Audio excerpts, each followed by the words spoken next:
everyone. Welcome to a new episode of Games I Speak. I'm Gio, And I'm Josie. and today we have a packed show for you. So let's jump right into the first story. House Marquee says, "We hear the community as Returnal players call for save and quit option." I think it's pronounced Housemark. Housemark, okay. So Housemark has suggested better saving is in the works for its PlayStation 5 exclusive Returnal.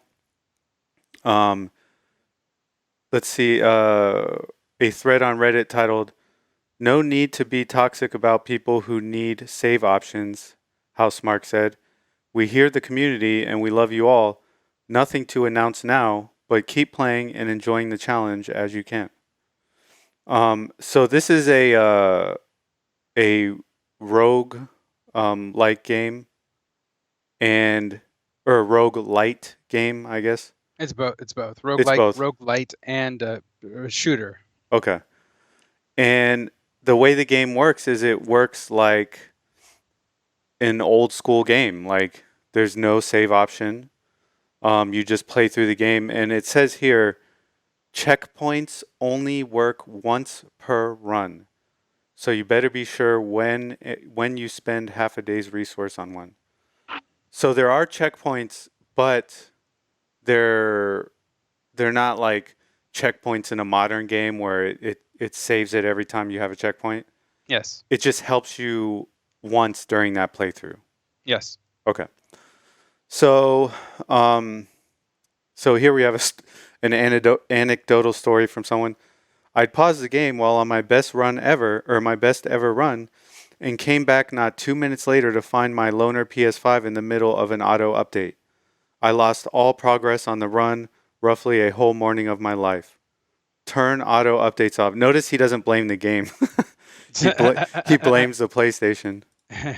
Well, here's the thing. I think can't you turn off auto updates? Actually, isn't it a feature or like in your system settings where you're like, yeah, don't auto update. I choose when to update, and it's usually when you turn on the system. Yeah, I don't know, man. I don't think I've looked for that option because I keep mine off when I'm not using it, and I just Correct. update it every time I turn it on. Because the whole thing with like sleep mode, people were scared to use it. I was scared to use it, so I haven't used it yet. Exactly. I actually don't use sleep mode myself. Yeah. But I didn't even use it for the PlayStation 4 either, mostly because I had an extended hard drive, an external hard drive connected to the PlayStation 4, and sleep mode does weird things to external hard drives. Okay.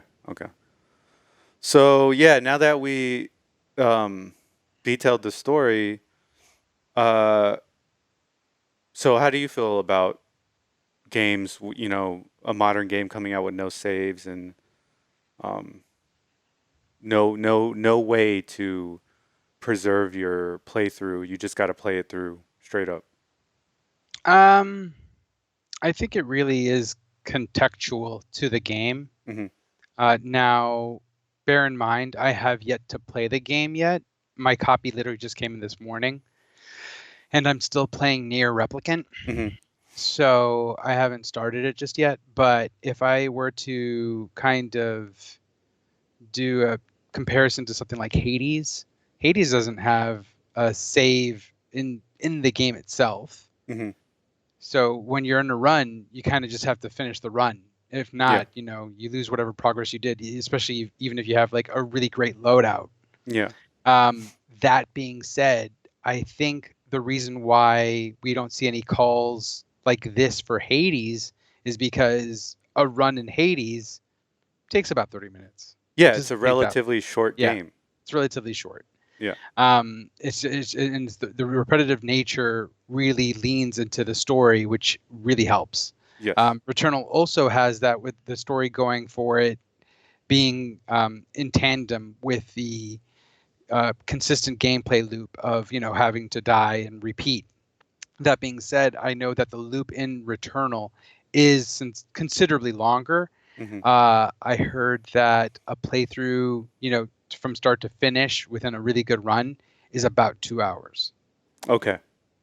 So for like a beginner, it would be for a beginner, it would probably take them like, you know, a lot longer than 2 hours. So like probably like 10 hours maybe for a And beginner. for one run, I don't know.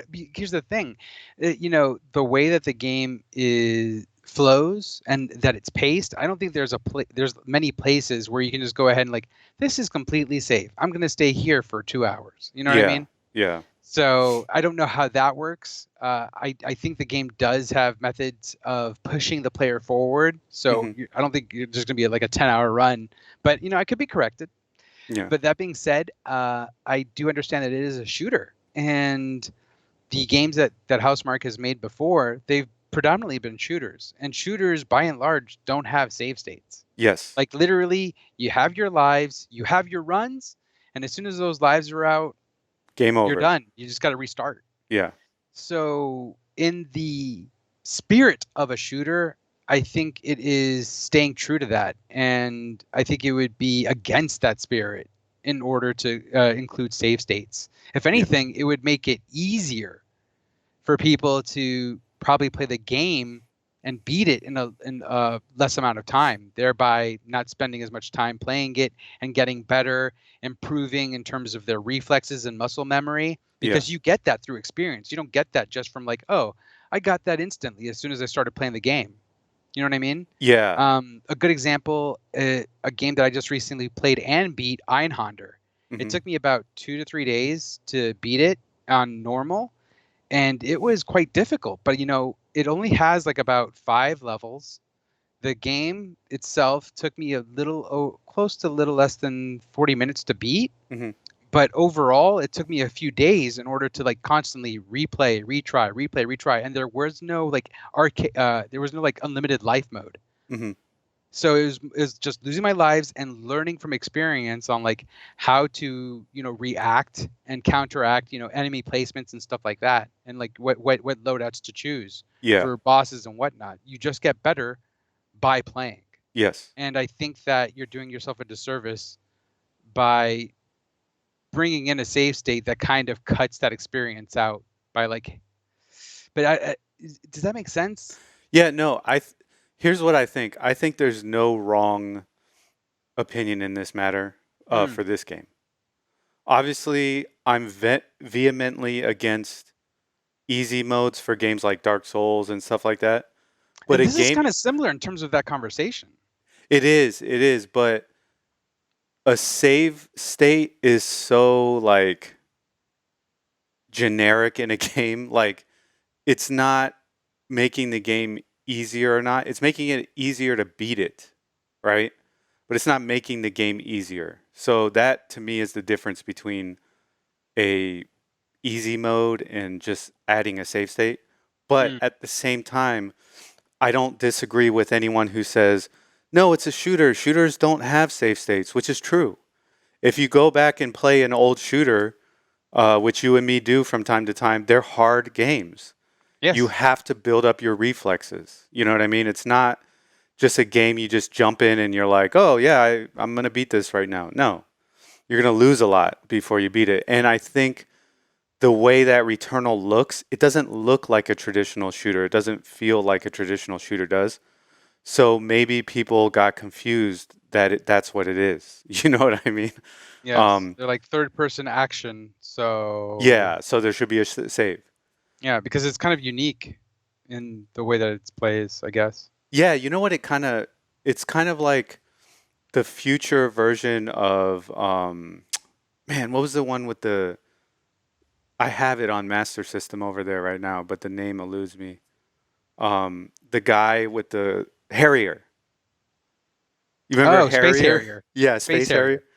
Yeah, it's kind of like the future version of Space Harrier, like With three-dimensional movement rather than yeah, being like on rails. yeah, yeah, Yeah, I feel that. yeah. It's Um, funny that you say that because Bayonetta had a Space Harrier like homage in the game itself. oh, okay. They had many homages to like Sega type games. Yeah.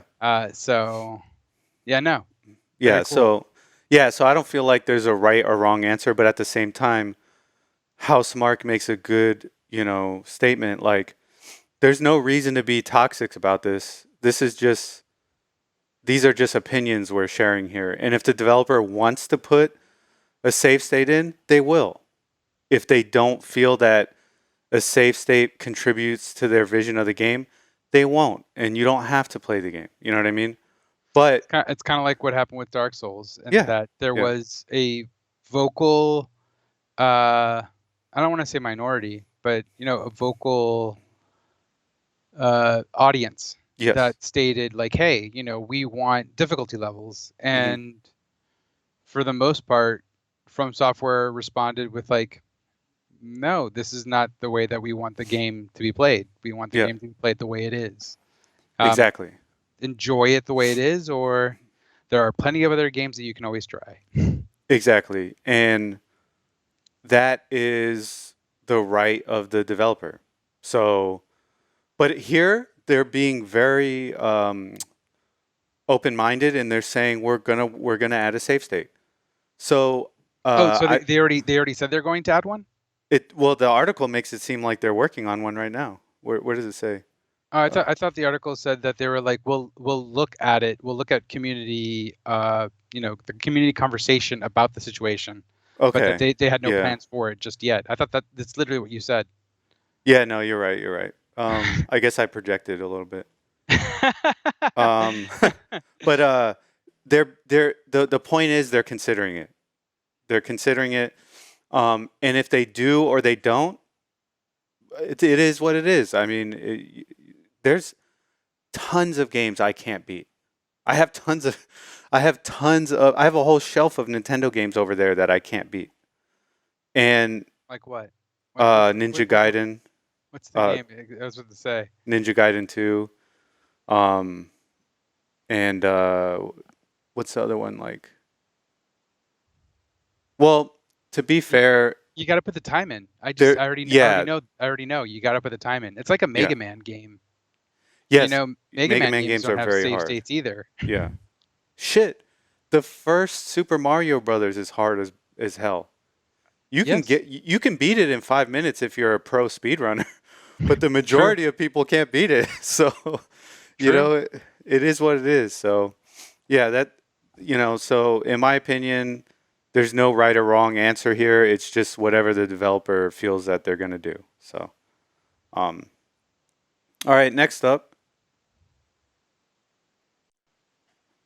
Nier Replicant runs at higher resolution with better load times and draw distance on Xbox Series X. So the reason I picked this story is because I thought it would be interesting to talk to you about it because you have both consoles. Yes. And so, first of all, actually, let me just go over what it says here. All versions run in backward compatibility mode. This means that the settings are limited to the old gen versions. PS5 runs at 1080p resolution. Xbox Series S and Series X run at 792p and 1440p, which is a huge upgrade from 1080p. The frame rate remains stable at 60 frames. The anisotropic filter is higher in the Xbox versions. Loading times are faster on the Xbox versions. The drawing distance is greater on the Xbox versions. And shadows are superior on PS5 and Series X compared to Series S. Hmm. So those are all the stats. And this is an article by WCCF Tech. And I'll paste it in the description if you want to watch this video. So yeah, as someone who has both of these systems, which version did you purchase? So it's funny that you say that because I actually purchased the PS5 version. Okay. I purchased the PS5 version, and I can only say that I purchased it mostly because Nier Automata came out on the PlayStation 4 first, and Yes. then it was brought out digitally for the Xbox One X, Mm. the Xbox One. The Which, funny Beyond enough, is also a superior version. Become as Gods, correct. Yes. Yeah. So with Nier Automata, I'll say, well, let's go back. Okay. Nier. the first Nier that came out. That came out on the Xbox 360 and the PS3. Okay. The Nier Gestalt, which has Papa Nier, the Yes. adult Nier. Nier Replicant, which has the brother Nier, never was released here until this one. Okay. So when Nier originally came out, I purchased it on the Xbox 360 because by and large, Xbox 360 games, for some reason or another, were better than multi-platform tended to be better on Xbox 360 versus PS3. And it's because the PS3 was harder to develop for. A good example is Bayonetta. Yeah. A lot of the lead platform was usually Xbox 360 because it was just easier to develop for. Okay. That being said, I purchased both Nier on the PS3 and the Xbox 360. Beat them both.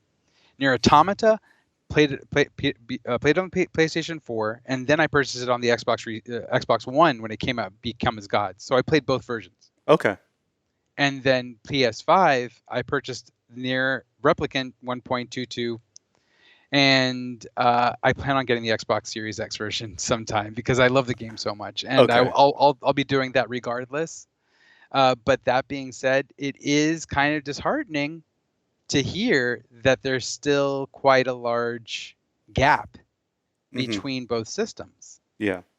Like, how do you feel as someone that has the PlayStation 5 and seeing this? I mean, this can't be just an isolated situation. Yeah. I'm pretty certain we're going to come to multiple times where the Xbox Series X just kind of outperforms the PlayStation 5 in some way, shape, or form. Yes. And then also compound that with the backwards compatibility that Xbox Series X has and Game Pass. Do you feel like maybe the Xbox Series X is something that you'd be interested in getting now? So I'm holding off okay. First of all, let me give my opinion for Nier. Yes, please. Pardon. My I had multiple questions there. my opinion for Nier is that yes, if I did have both systems, I would totally get the Xbox version of Nier. Because you and me talk about this all the time. We order a lot of limited run games, and it's usually Switch or PlayStation. And you'll get ones for Switch that you want to play handheld, and I'll get ones for PlayStation that I know just are going to run faster. So it is a big part of, which console are you going to get the game for? So yeah, I think it's a big deal.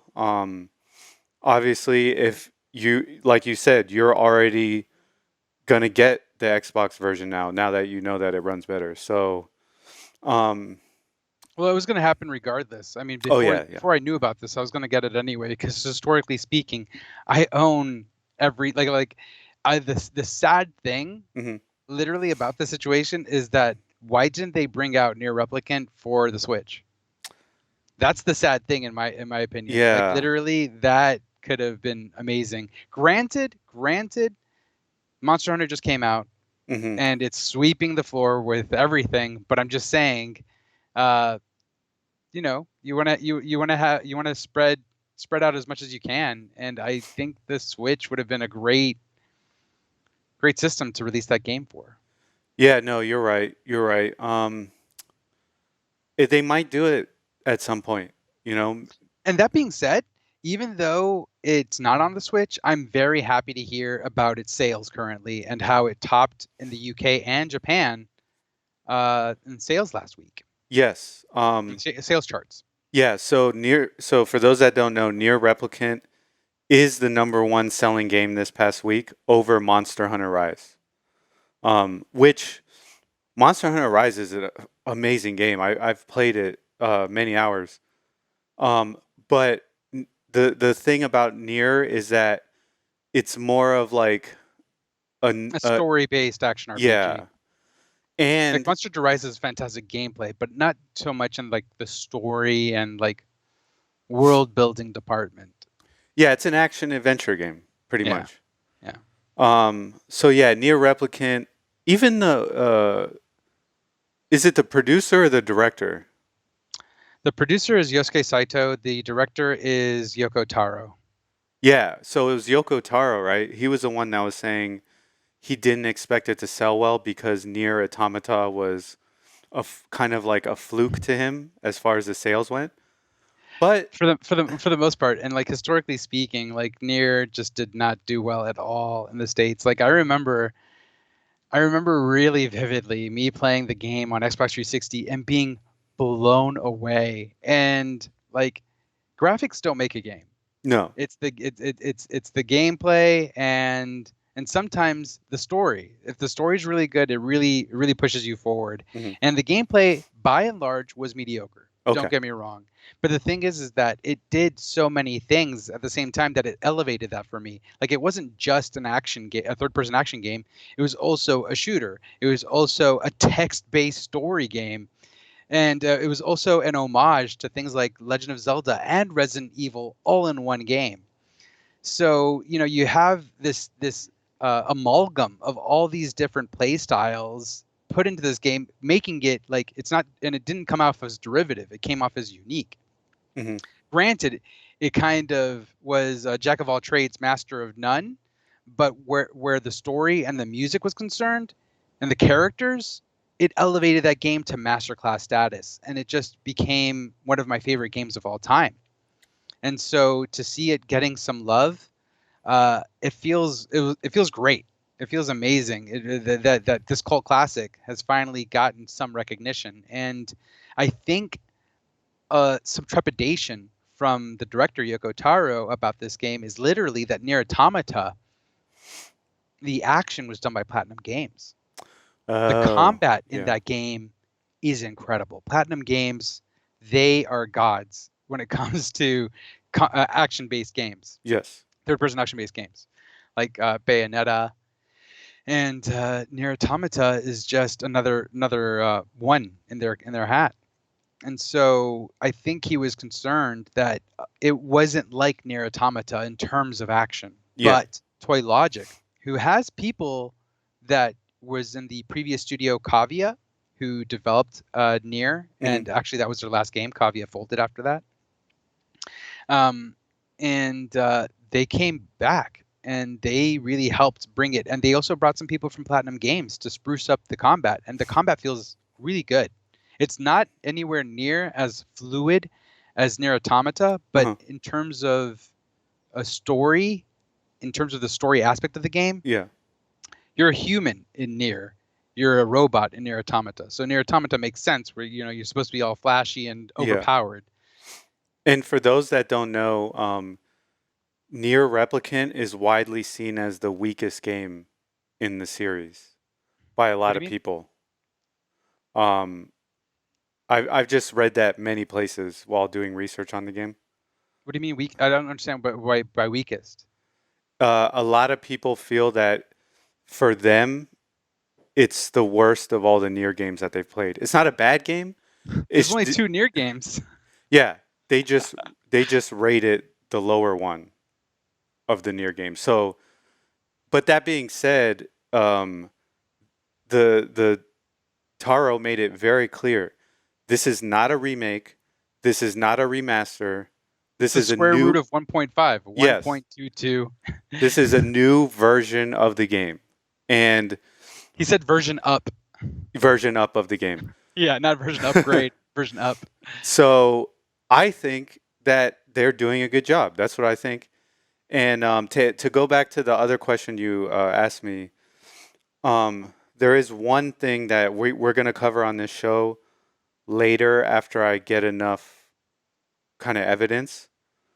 But there, a gentleman on Twitter sent me a video of him trying to load a Xbox game when his Xbox was offline, Okay. and he could not.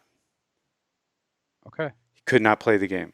So it seems that there might be an issue with Xbox Series X and S where unless you're online, you can't play some of your games. So that is something that I'm looking for more evidence.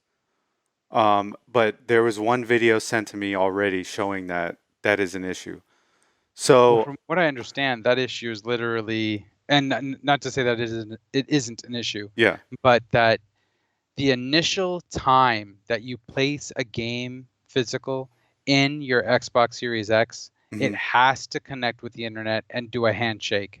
After that, you're able to play it offline. Yes.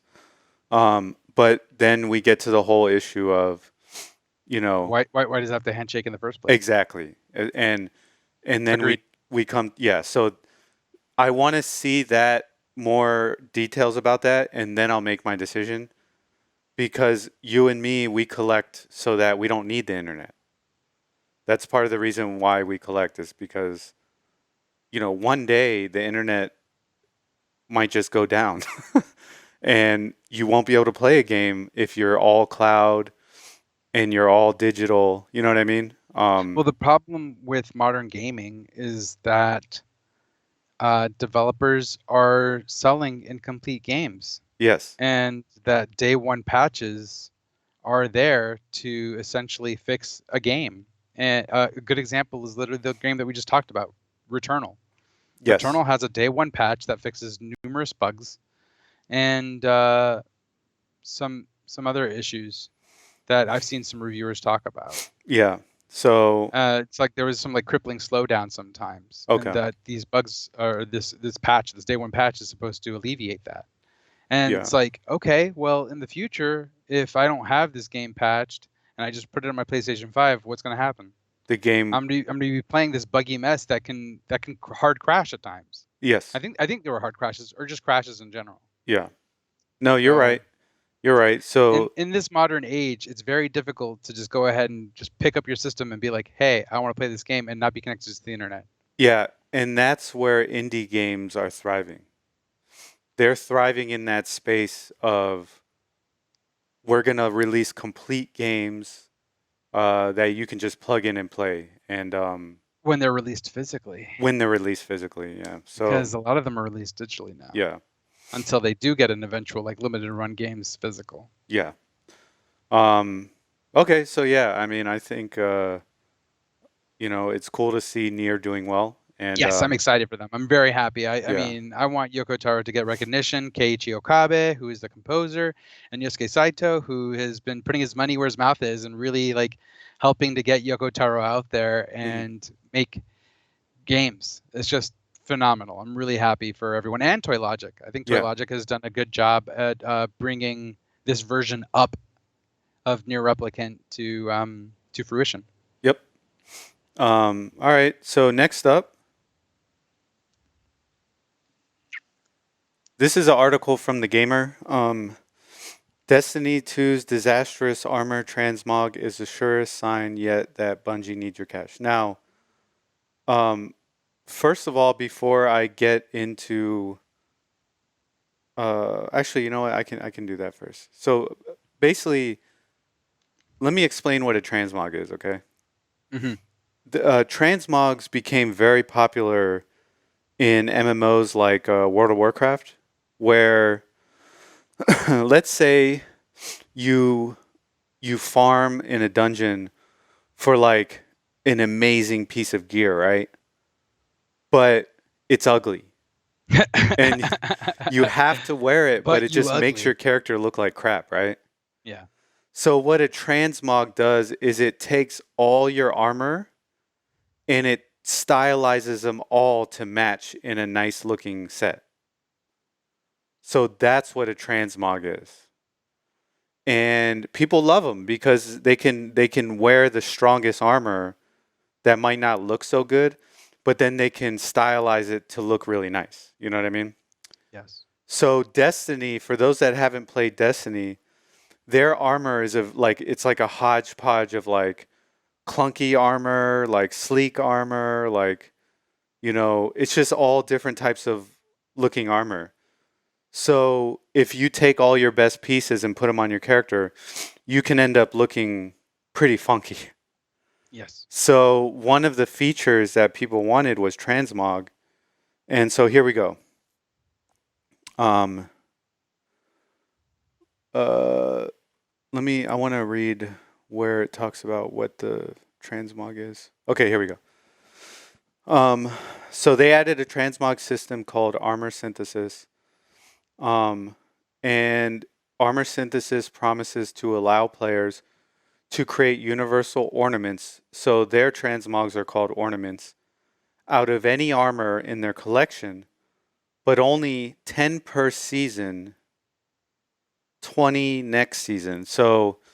You're so next season you're going to get to transmog 20 pieces, I believe. Okay. And there were a couple other points, like a few year one armors that can't be made into ornaments, as well as what seems to be a needlessly complicated 4-step process to complete a single ornament that also adds 3 new resources to a game that's only just recently gotten rid of its unnecessary resources. But it's the artificial hard cap that seems to be catching the most flack, which is 10 pieces per season. Now, here we get into it. For the low price of 1,000 silver, roughly $10, players can turn another 5 pieces of armor into a set of universal ornaments through armor synthesis without dealing with the 10-piece limit or the complicated process of doing it the free-to-play way. Considering how eager Destiny 2 players have been for transmog, it's about as blatant a cash grab as anything Bungie has ever done. Okay, so let's that's basically it. So let's talk about this because I have a different opinion. I think so. Destiny 2 is free to play, right? Okay. Now, It didn't used to be. it didn't used to be. You and me paid full price for it. I actually played for the PlayStation 4 Special Edition that was completely white. Uh huh. Yeah, that came with Destiny 2. That was the Destiny 2 version. Okay. So yeah, you and me paid full price for it, and we never got that money back because we didn't like the game and we quit kind of early. Yeah. So, I'm not gonna bash the game because I didn't like it. I'm just gonna talk about this one particular thing. So the game is free to play now. I'll bash a game if I don't like it. No, no. Well, I want to focus on this thing right now. Fair, do your thing. Yeah, but yeah, the game. Let's just say the game didn't need to be made. All right. Destiny 1 was great and we loved it, and they could have just kept adding content. All right. So essentially, what happened was the player. Okay, so when you come out with a free to play game, there's different ways you can do it. Mobile, they have like boost gaming that supercharges your character for an amount of time and lets you progress through the game. Those are the bad type of free to play because it's pay to win, right? And that's not what we want, right? Yes. Now, you can look at a game like League of Legends.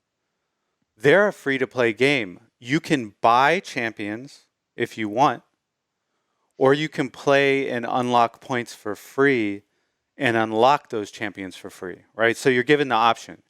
You can buy them, or you can, just grind it out, just play and unlock them. Now, you can very rarely, but sometimes get a free skin, which is a costume for your character. Or if there's like a limited edition skin or something that you just don't want to wait, you can buy a skin. Here's the thing. You having a skin and looking good in the game does not affect gameplay for anyone else in the game. So I see that as a no harm, no foul type of transaction because it's not pay to win. It's just cosmetic, right? You don't have to buy the skin if you don't want to, but if you do want to, you can buy it and enjoy it. But it doesn't affect anyone else's gameplay. You know what I mean? I view those type of transactions as not supplementary. Yes. Yeah, they're not like a harm to the gaming ecosystem, so to speak, right? Well, what do you tell someone? And yes, first of all, I want to say you're completely right. Yeah. that it doesn't harm the game's ecosystem, and that it doesn't affect gameplay overall Yes. in any negative way, Yeah. because someone that has a certain skin isn't better per se in terms of gameplay than someone else. Exactly. That being said, Yeah. uh, what are the reasons why someone's playing the game? Um. Because I mean, I can say, for aside from the fact that we were playing the game Mhm. in order to get better weapons, Mhm. and increase like our levels Mhm. in some way, shape, or form, because there was a max level. I think we hit like 20 in the base Destiny. Yeah. After that, And then it it went up does to get to a 40. point, huh? After that, it went up to 40, I believe. Yes, but I'm just Yeah. saying, after that, once you get to a point where you're like at a pretty decent level and you've Yeah. got a great amount of gear, the gameplay really does become about the cosmetics. And Yeah. No, you're right. it does become about, you know, acquiring certain types of gear that don't affect gameplay. Yes. And so I think, and this is where it gets a little sticky, because I think Bungie's completely aware of that. I think Oh everyone yeah. is aware of that, Yeah. and that's why there's an outcry against it, because it's like, well, you're trying to monetize my reason for playing when it wasn't monetized before, so it's taking it away. Fair enough. But to counter that, this is a new feature that didn't even exist. I mean, gear wasn't a new feature. No, no, no, not gear. I'm talking about the transmog. Mm. The But I mean, like the fashion feature. What I'm trying to say is, like, in Oh terms yeah. of fashion for Destiny, that's been there since the first. Yeah, yeah, definitely. Um, But so yeah. so so so, so, It's a Go ahead. complicated issue. It's a It is complicated, but at the same time, I think it's a little disingenuous to say that it's just kind of like, hey, they're starting to charge and it's fine. It's like, it really isn't. and well, in the community is telling you that it isn't. yeah. And I don't know. I did see someone, I think it was What Culture Gaming, talk about it. Mhm. I could be wrong, but they were saying that a lot of these companies, especially when it's like um especially like Activision or Yeah. EA, they'll take two steps too many Uh-huh. and then walk it back by half a step and be like, hey, look, we're giving you something that you wanted. Sorry that we went too far. Yeah. But they've already taken that initial step into whatever range they wanted to, in terms of uh, putting real life money towards uh, skins for the most part. Yeah. Um so yeah, you're right. When you get later in the game, it's all about like how good your armor is, how good your weapons are, and How fly you look. yeah, and to some people how fly they look. I've never cared about that, which is maybe why I have a different opinion. Well, that's why you look like trash. Yeah, that's why I dress like this, people. That's why I dress like this. Um, so, but at the same time, it is a free game and they have to support it somehow. They have to make money because it's free, right? So the But only way for them, I mean, so you don't think that there could have been a different avenue, like making maybe worthwhile content that you would actually have to pay for in order to yeah. play? Well, look, my opinion of this game is it shouldn't exist in the first place. So Completely fair. yeah, let's get that out of the way. But I'm saying, as like somebody who's observed the industry, I feel that it's fair to charge people for cosmetics. And that's just my opinion. You know what I mean? Um, Gotcha. and the reason why I support it is because I don't like when people charge for pay to win.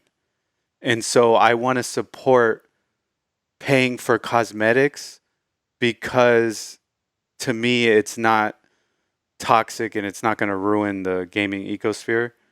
Um, but if you take that off the table, you say, no, you can't charge for cosmetics, then I fear that the game companies are going to start charging for more, you know, devious methods. You know what I mean? And Well, I mean, we saw that with Star Wars Battlefront 2. mhm. They actually did some pay to win type situation, Yeah, and I mean that caused me to cancel my pre-order. yes, as Um, it should, as it should. and then I never got to play the game, and I heard that it got better. And then they removed that, and it was just cosmetics, just purchasing cosmetics. Yeah, but the Um, problem with EA though is that you're right. They're the ones that are the habitual line steppers, as Dave Chappelle would say. yes, They always take two steps forward. yes, With everything they do, they always take two steps forward. That's the problem with EA is that they're constantly pushing players into like a negative feedback loop. And that's what I hate about them. But what I see from Destiny, yeah, I get it. If I was like a hardcore Destiny player and I did not have money to pay for costumes and they were only giving me 10 pieces a season for free, um, yes, I could see I would get mad. But me just thinking logically as like, okay, it's a cosmetic change. It's not going to alter the gaming meta. I don't disagree with it for that reason. So, fair. Fair. but I am not going to take away from the frustration of Destiny players by any means. So I can sympathize with them too. Yeah, my heart goes out to them. So I would say a good medium ground while we were sitting here talking and that I thought of, why not add transmog drops in the game that you can get from completing like dungeons and stuff like that. That way you're rewarding like gameplay as well. So you can Well, from what I understand, before you go on, from yeah. what I understand, this isn't completely pay to have transmog. And I apologize if I'm not completely correct in this. I Yeah. mean, Geo springs these news stories up on me randomly. But from what I understand, from what I've heard, is that you do have availability to do this transmog thing for free, and it's only capped at so much within a Yeah, given yeah. You time get frame. 10 And then items a after season. that, you have to pay. Yeah, you get 10 items a season. But And but the thing is that they've made it a little convoluted in terms of doing that. yeah, and that's why I'm saying what WoW does is they actually drop transmogs as loot in dungeons. So you can get so in WoW it's different. Like in WoW it would be like, "Hey, I want to go get a transmog." You get together a team and then everyone goes and does that dungeon and if the transmog drops, everyone gets the transmog. So what I'm saying is like a happy medium here would be you can give people the free ones, right? Which is a little convoluted to do and Yes. it might annoy them. But and then you can charge as well, right? Because it's cosmetics. But why not also add them into the into dungeons, like special ones that reward gameplay, right? Because Yes. that's a win-win for the player and for Bungie. Because one, they're going to keep playing, and two, their hard work and gameplay is going to pay off by getting even more rare transmogs. You know what I mean? Yes. So I feel like there is a happy medium in there where they could um, be more fair to the players and reward their efforts. Tweet Bungie. Yeah, yeah, Let them maybe, know. Let them yeah, know you found a solution. yeah. Everyone out there, let us know what you think about Bungie adding like transmogs into the actual gameplay that drop that you can pick up as kind of like a way for them to compensate players in a better way. So yeah. Um, all right, next up. Leaked EA presentation says company is doing everything it can to drive players to FIFA loot boxes. Nice. So, um, I have been covering this in detail because, like like we just talked about with the Destiny thing, their EA is a habitual line stepper, and Yep. they constantly push the boundary and infuriate their own player base, which I hate to see. So I like to cover this because I want to put light on it so companies see that this is not the way to do things. So let's take a look at what this is. All right. So we covered this already. I think the recent story I covered was some some employees of EA were selling Ultimate Team packs. They were doing it illegally outside of the company's knowledge, but they were selling these, which makes people even more mad because they're like, oh, you mean you can sell these? So there's a way to monetize these Ultimate Team packs, right? Yes. So let's take a look at this. Ultimate Team, which lets users purchase randomized player packs in a. Sorry. Yeah. So they do sell them. The issue was that there was a way to tweak them to make them better packs. That was the issue. So the employee could sell like a pack that had like the odds of getting a pack like that were like 1 in a million. You know what I mean? Yeah. Which means that they're not doing this fairly. They can tweak it anytime they want, right? So that's what made people mad. So Ultimate Team, which lets users purchase randomized player packs in a bid to assemble a world-class squad, is controversial because some argue its pay-to-win mechanics amount to gambling. And this is what we just talked about. This is what we don't like. A stance the publisher has disagreed with today. In a 54-page EA Sports document leaked to CBC News, which appears to be a FIFA 21 presentation, FIFA Ultimate Team foot is labeled the cornerstone of the game. We are doing everything we can to drive players there, it reads. In its last fiscal year, EA made 1.5 billion or 27% of its net revenue from Ultimate Team across FIFA. That's insane. Across FIFA, Madden, and NHL games. The third year in a row, the mode had generated over 1 billion. That's insane, man. Wow. That is insane. And that does seem like some gambling numbers. um, all roads You lead got some to desperate people in there. Yeah, all roads lead to FIFA Ultimate Team, reads a bulletin board or a bulletin point in the leaked presentation explaining how the game includes content teasers and targeted messaging designed to drive excitement and funnel players towards FIFA Ultimate Team from other modes. So let's take a look at this. 5 things you need to know. We have more active players at this point in FIFA than ever. 5.3 million. The team is squarely focused on engaging current players through mid-September. Players will be actively messaged, incentivized to convert throughout the summer. Oh, wow. FIFA Ultimate Teams is the cornerstone. Look, they have it bold.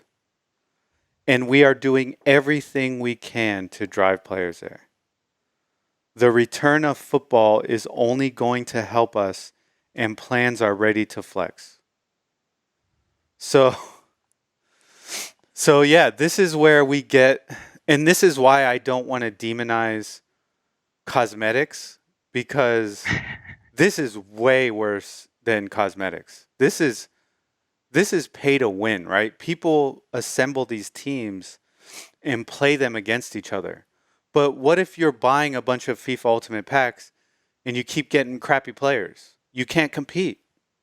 And so you're caught in this loop where you have to keep buying more and more. You know what I mean? Um, so yeah, That sucks. that sucks. So I already have But the problem is us. Yeah. It's literally the audience that pays into this and funds it. So it's like, what do you do? What do you do? Like, you can't you can't tell people, hey, don't pay for things that you want. No, you can't. And the company is going to be doing it because people will pay for it. They made $1 billion off of it. That's That's insane. intense. Yeah. That's insane. Like, what's the solution? Because I mean, granted, they're being sued all over the place Yeah, for quote unquote gambling, yeah, predatory practices yeah, that take advantage of people that are loose with their money. yeah. Like Um, look for example, like let's take for example, like let's say a father and son share a PlayStation, right? yes. And the father has his banking information Oh, saved on the this story PlayStation. happens all the time, bro. Exactly. And the kid gets FIFA or Madden or NHL, and they what is this FIFA Ultimate Teams? And they buy one, and they're like, this isn't good. They buy another, and before you know it, They're hooked. They're yeah, like, it is like gambling. It really is in a way. It's like slots. You know what I mean? yeah. It's like I slots. mean, that's the. I mean, I will admit I have fallen prey to that with the gotcha systems, gotcha games. Square Enix has a couple of gotcha games like Final Fantasy, uh, Brave Exvius, Hmm. and I think there's another one that I played that I spent some money on. And I mean, it hasn't gotten into like ridiculous like three-digit numbers, but I'm just saying like I spent some money that I probably shouldn't have, Yeah, and it's just like, man, I got what was it called? Like a limited amount of happiness from getting like whatever character I got, but there was like money put in for attempts. yeah, And like I started to see that and I was like, okay, I'm I'm gonna disengage from this yeah, game and not put my time into something that's like that does that. And there's cycles of it where it's yeah. like, ooh, check this out. There's these new characters that are coming out for this limited amount of time. Here's your chance to get something. Yes, yeah. Um, so I think the only thing we can do is just keep shining a light on it and discuss it and let people know that, these are not good practices. And in the end, they don't lead to a happy gamer experience because what's going to end up happening at the end of the day is that person, when FIFA 2022 comes out and they can't transfer any of their, I don't know how it works, if they can even transfer their teams. I assume probably not, right? Mm. Then they're like, wow, I spent a couple $100 on a game that they're just going to push out a new one. And I mean, what did I get from it really? You know what I mean? And I feel like it's a hard lesson to learn. It's a hard pill to swallow. But I feel like a lot of people have to be burned before it changes. That's just Yes. how I feel. Um, but, we'll do our part and just keep. Because look, EA's not dumb. They do this on purpose and they have very intelligent people who research this and find ways to make it as addicting as possible and to increase their revenue as much as you don't make $1 billion from just a lucky mistake. You had millions. They had millions. Like he said, it says it right here. Foot is the cornerstone, and we are doing everything we can to drive players there. So they're telling you, that they just want you to buy these ultimate team packs. They don't care if you enjoy the game. They don't care if you have fun. They're just trying to get you to buy these packs. So They don't care if you have to take on a second mortgage. yeah. So what I would tell people is look for a different soccer game. Look for a different football game. I know it sucks because they have a monopoly on like a lot of licensing from the league. Yes. Um, and that's not going anytime soon because they make so much money and they can pay that absurd licensing fee. But you that doesn't mean that someone can't create a really good indie soccer game. You know what I mean? Yes. That doesn't mean that someone can't create a really good football sports game or hockey. It can be done. You don't need just a roster. And here, let me give you guys a secret. If you make the game for PC and you open it up to modding, you can just let the players put in who they want. So I mean, EA doesn't want that. EA doesn't How do want you that, but they monetize can't mods sue. like They're that? not going to sue individual modders. So there you have it. You can make an indie soccer game, open it up for mods, and let the players put Beckham in. You know, let the players do it. You don't have to do it. You can let them do it, and then that leaves you. You have no liability because you're just selling a normal soccer game with some no-name player names, or you could go to like some of the lower club levels and get some names there. Um, but the point is, there's ways to battle this, and that's with better games. That's with better games, and people can do it. I mean, shoot, I just recently bought Winning 11 Japanese club soccer league, J Stars. I think it's a it's it's a Japanese. So do you know Pez? Yeah, Yeah. Professional Evolution Soccer, So Pro Evolution. back in the day, they had a J League version that was only sold in Japan, and me and my friends would play on a Japanese PlayStation One. We would play it, and it was I thought you awesome. didn't like sports games. Yeah, it's a great game. It's so much fun. I said I thought you didn't like sports games. No, I remember I used to like them. I when Yeah, I I grew mean up, we tried Captain Tsubasa. yeah. And Something about when they started becoming more realistic. realistic, It turned me off because I liked when they were more like arcadey. arcadey. Yeah, that was I always enjoyed arcadey sports Was games. Captain So Tsubasa too realistic for you? yeah, dude, it's so realistic. No, I guess I just moved past most sports games, but shoot, if someone can make it fun, then do it. And there's actually a boxing game that someone's working on right now that is not EA or anything like that. Um, which I want is to play the Hajime no Ippo boxing games on PS2. yeah, I've seen though. I was at a fighting game tournament once and some people were playing it. Oh, that's awesome. Yeah. So yeah, there you have it. If you're a developer and you hate this and you love soccer games, why not make your own? If you're a player in these games, switch over to Pez or something different.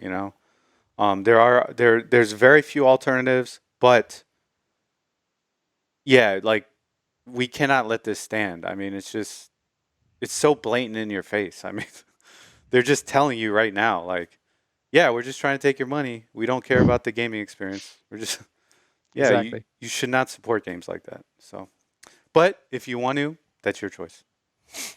All right. Next up, matching Epic. Microsoft is slashing what it takes from developers to 12%. The reduction will match Epic's current revenue split. So here we go. This is a tweet for them. Come on. All right. From Xbox Game Studios to DirectX to Xbox Game Pass for PC. We've never been in a better position to deliver for PC gamers with our player-first approach. So this is an article from them, and let's see if it talks about the revenue share. Did they announce it in here? Let me see. Oh, here we go. Game developers are at the heart of bringing great games to our players, and we want them to find success on our platforms. Today, we're announcing that we're updating our Microsoft Store terms for PC game developers. As part of our commitment to empower every PC game creator to achieve more, starting on August 1, the developer share of Microsoft Store PC game sales net revenue will increase to 88% from 70%. A clear, no strings attached revenue share means developers can bring more games to more players and find greater commercial success from doing so. That's cool. That is awesome. Now, I know you're not a fan of the Epic Game Store. Neither were you. Uh, well, I've been using them for a couple, like since they came Yeah, but out. initially you weren't. You And were against them for being pretty predatory in terms of like scalping. Uh, Wrong use of the word, pardon. Um, Taking a lot of like third-party developers and their games and like really shoving a lot of money so that they were only on the Epic Game Store, and thereby like reneging on what promises they had for stuff like Kickstarters, where they're like, "Oh, we'd be everywhere." It's like, "Nah, now we're only on Epic because Epic oh gave us so much money." yeah, that It was was pretty predatory. that is predatory. So yeah, I can be against that, but one thing I was You for. were. Now you're not. What? No, I don't buy any Hypocrite. games on Epic Games Store. I told you I get the free games. That's Word. that's what you got to do, people. Download Epic Game Store and just get their free games. I have like over 20 games, all right? You don't have to buy games from them. They just give you games. Um so but one thing that I did like about them was the revenue share. That was one thing that they did right straight off the jump. And um now it seems like it's actually altering the industry. Now Hmm. Microsoft is doing it. So my question is Steam going to follow suit now? And if they do, I mean, that's that'll be it, right? I mean, that'll be the new industry standard if Steam follows suit. Well, here's the thing, and please enlighten me if you know more. Uh, don't you feel like this could be kind of in response to what's happening between Epic and Apple and their lawsuit? Oh, yeah, And this is so just kind of putting more pressure on Apple. you mean If Microsoft if if putting this pressure does on? put pressure on Apple, yeah, You mean Microsoft putting pressure on Apple? yes, Yeah, cuz because Microsoft backed Epic when Epic was like, yeah, Apple's charging way too much, yeah, and Microsoft is like, we agree. yeah. And if you look at it, Microsoft had the issue with the Game Pass with Apple. Correct. Yeah. Correct. Using Game Pass on Apple. Um Apple products, pardon. So yeah, if you want to play like some like 4D chess, That's then what I mean. That's what it feels like to me, at the very least. yeah, uh, it could totally be that, or it could be some maybe Microsoft Just doing just right by developers, which is what people do. no, not that. I wasn't gonna say that. That's crazy. No, I was gonna say maybe Microsoft saw some data showing that the Epic Game Store is blowing up because of that. And they're like, "Oh, holy shit! If we don't change soon, we're gonna be left behind." That was the reason I thought they did it, was because they had some insider data that like made them realize like, "Whoa! I mean, we got to do this now, or else we're gonna start losing developers." That's what I thought they did it for. Well, another reason, and this is again my tinfoil hat, Hmm. is literally just maybe endearing themselves to indie developers that would otherwise go towards Sony Yeah, or Switch for that matter. yeah, And because I actually don't know the situation with Nintendo, me but at the neither. very least, in terms of Sony, there's been a lot of negative press in terms of them not even really supporting their third-party developers. They Which, just want to see yeah, AAA titles. yeah, And so if Xbox is somehow, lures indie developers that can create, viable third-party games yeah. that are just experiences that people do, flock to, Hmm. that's just another reason to make the Xbox brand, all the more powerful, all the more Yes, stronger. yeah. Um, so I would say That makes more sense than all those a, a, reasons. a middle finger to Apple. Yeah. I would say, yeah, I would say the middle finger to Apple is probably the least likely of them, Yeah, but the other two we talked about are probably very likely. Um, but at the end of the day, who really cares? Because this is good for developers, and true. we're gonna hopefully, because you're starting to move more towards the Xbox side of things.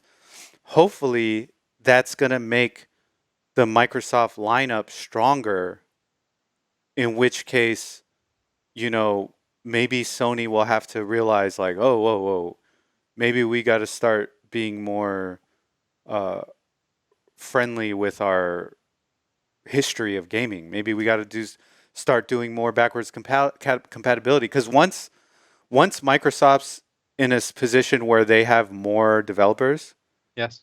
then that's when Sony's going to have to start playing catch up. And they're Well, going I to mean, have aren't they already there? Like, just Bethesda Microsoft acquiring Bethesda was already so huge. yeah, And just before that, they acquired, what was it? Not Grasshopper Was it Grasshopper Manufacturer? I think it was Grasshopper Manufacturer. okay. And what's the other one? But They I also guess we haven't got seen Obsidian. yeah, we haven't seen the fruits of that yet. You know what I mean? They also got Ninja Theory, Yeah, Ninja and Theory is a huge one. they've got the EA Play Pass, which is already huge. Yeah, For obvious reasons, yeah. sports and do what we just talked about. So yeah, But no, you're right. We yeah, haven't seen stuff, but these are seeds, yes, and when they powerful come to seeds. fruition, I think it's gonna definitely change things. Me too, me too. And I hope it's going to change things for the better. Same here. Yeah, I Same here. hope. I hope. Competition is always good. Yes, yeah. I hope gamers are going to get more features, more backwards compatibility, and I hope developers are going to get more, uh, more. Uh, they're going to be able to make more profits, which is going to be, which is going to enable them to fund future projects instead of just relying on these big studios to buy them out or um, hire them to purchase work on certain games, which is something we're going to talk about a little later in the show. Mm. All right, so next up, damn it, what happened here? Oh, here we go. All right. Due to so this is from Konami, and you and me had speculated on this. We didn't know which way it was going to go, but unfortunately, did not go our way. Due to timing, we will not be ready to present at E3 this year. We want to reassure our fans that we are in deep development on a number of key projects. So please stay tuned for some updates in the coming months. While we are not participating this year, we have a great respect for the ESA and know that 2021 will be a great success. We will continue to support the ESA and wish the best to all participants at this year's show. So you and me were speculating that maybe Konami would come to E3 and just blow everyone's minds away.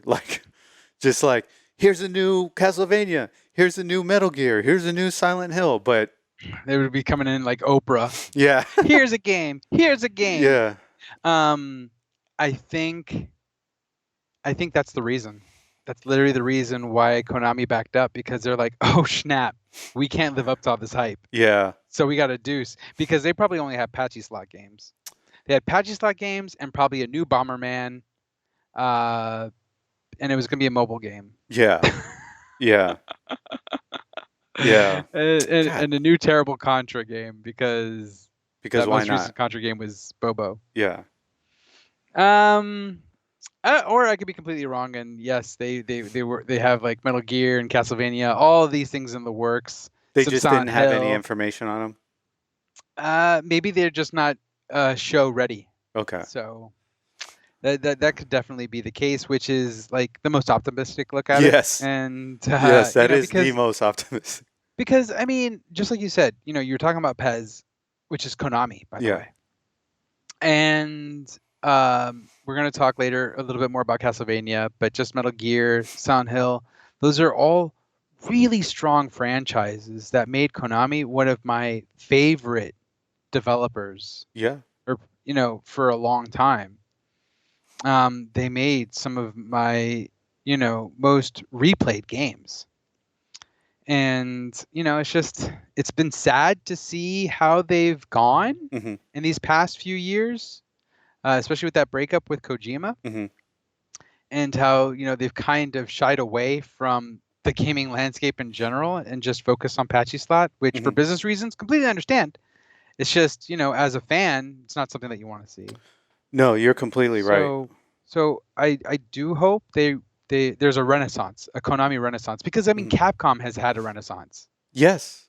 and they are shooting like firing on all cylinders. Hmm. They're doing really incredible work right now, and if that were to happen with Konami, I'd be over the moon.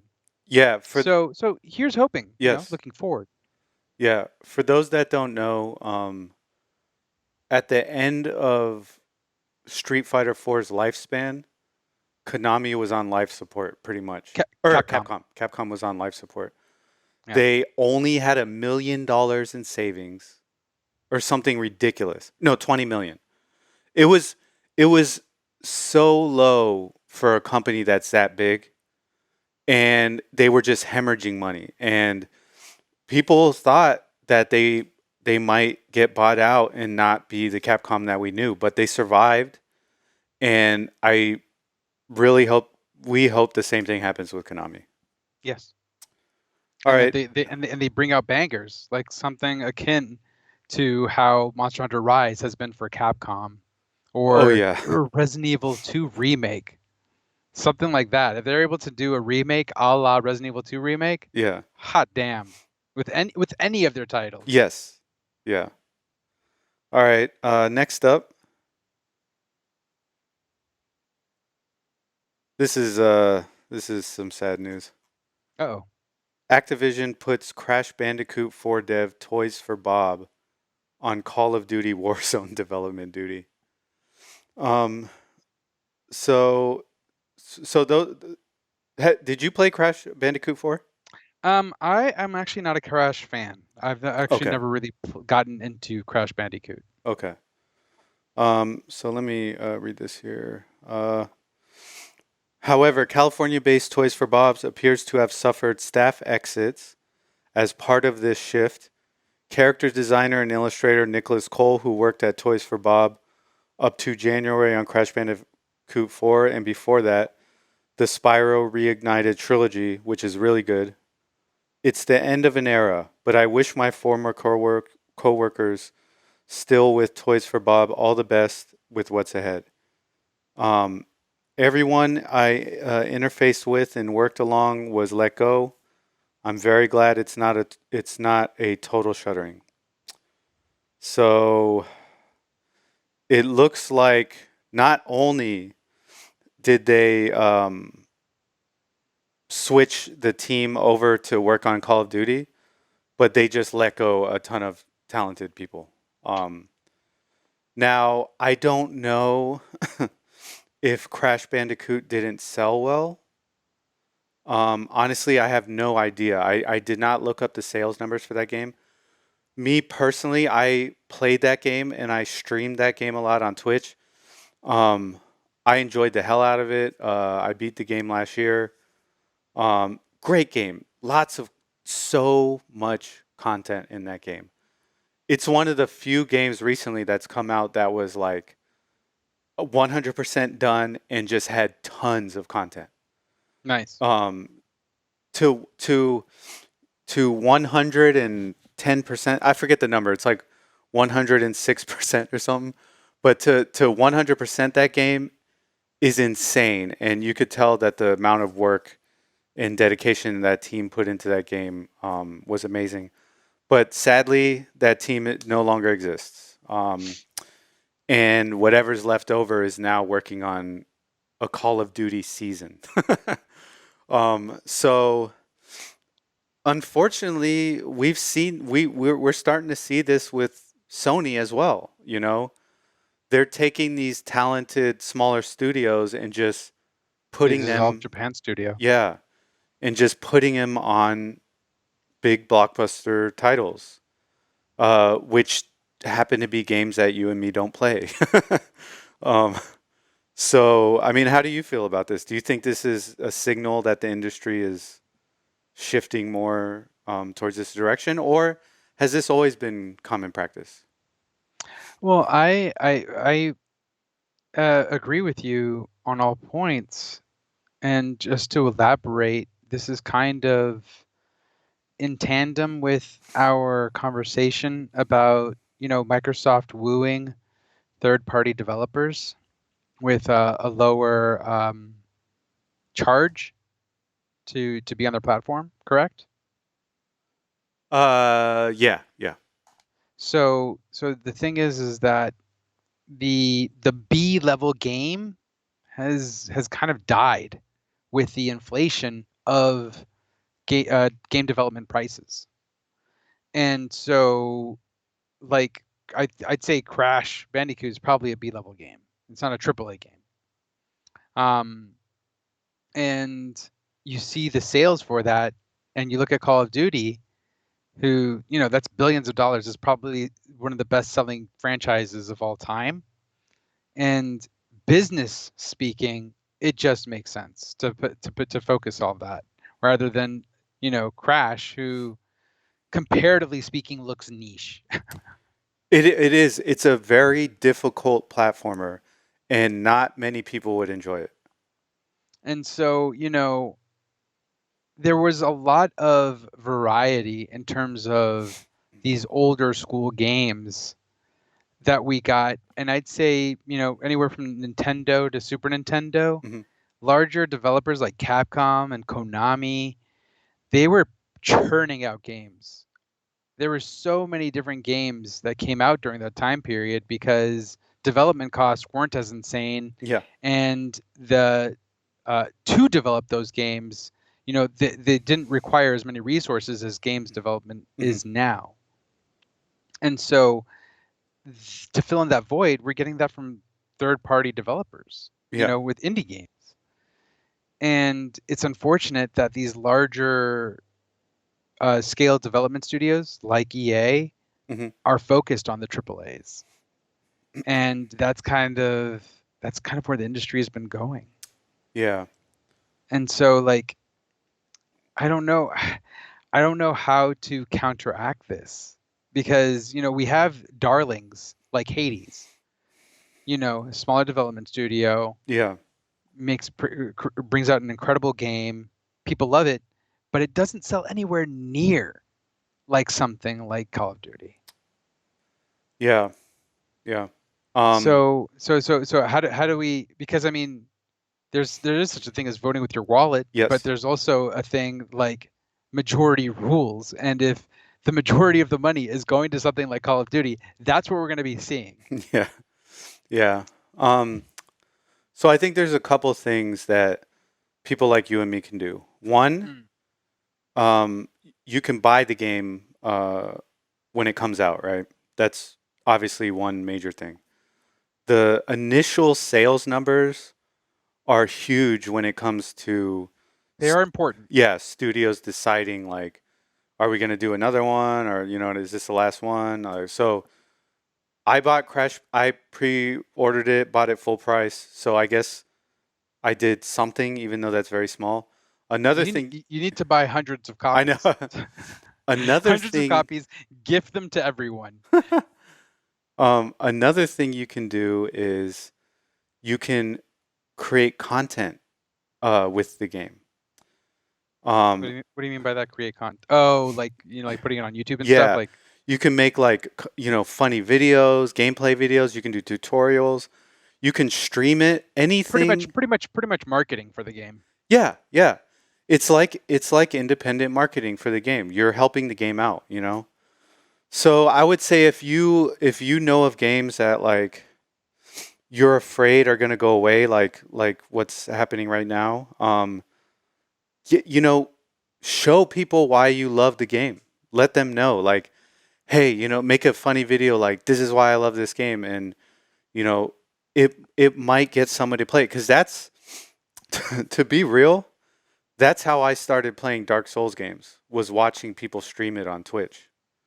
And I was like, oh my God, what is this game? Like, I know you started immediately with Demon Souls, but me, it took a little longer. And for me, it was like when I saw the wolf, what was the wolf's name again? Sith. Yeah. When I saw that giant sword in his mouth and him like swinging it around, I was like, I must get this game. And You will be mine. that converted me into a person who has bought every single game that From Software has come out with full price. So it makes But a here's the thing: difference. those games are, I'd think. Oh, wait, are they considered AAA games now? Like something like Bloodborne, Sekiro, are those not considered AAA now? I guess I don't know I don't the I standard for AAA. I wouldn't say so. I'd say that their numbers, but I mean, Bloodborne was a system seller. yeah, some of them can be considered AAA, while others like the original Demon Souls, the original Dark Souls, and Yeah. even Dark Souls 2, they're probably not AAA games. Yeah. Yeah. Um so yeah, that there you have it. Those are a couple things you can do to support these games and these studios. And if you watching know anything else that can help, like, I don't know. I mean, Let us know in the yeah, comments. let us know in the comments, like, um, because short from buying it and marketing Buying it it, multiple times. yeah, Like I said, like Nier, I've purchased multiple copies. yeah, I purchased it, at the very least twice each yeah, console, and I'll be doing it again soon. yeah, when, Hades, I bought digitally first hmm, because that's where it came out digitally, and then I purchased physical when it was released physically yeah, because I always wanted physical. yeah, And so, there is double dipping, but then that's, I guess, in terms of supporting that's the another system. option. And I've also stated before that like that $70 price point that Sony Hmm. is charging is a little much, and Hmm. I practically don't want to support that. But in terms of a game like Returnal, which is from a studio that I really want to see survive Hmm. and succeed, I went ahead and I made that purchase. I purchased that day one, Yes, and that was a purchase in terms of uh, principle, yes, not just for the game, because I don't know if that game is worth $70. I'm gonna be honest. yeah, yeah, But at the same time, like me wanting to support Housemarque and loving their previous games, hmm, that kind of like adds into the equation. no, you're right. You're right. All right. For our final story,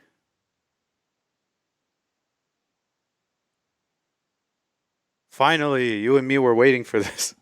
Hell yes. Castlevania Anniversary Edition is going to be sold by limited run. There's 12 days left, 12 days and 19 hours. Until it's released. But even then, it's like it's gonna be, it's not a pre-order. It's not a pre-order of the same day. It's like a limited time pre-order, so it's available for like I think a month. Yeah. So let's take a look at the different options here. So there's going to be Switch and PlayStation 4. You have the standard collection, which is just the standard packaging. Then you have the collector's.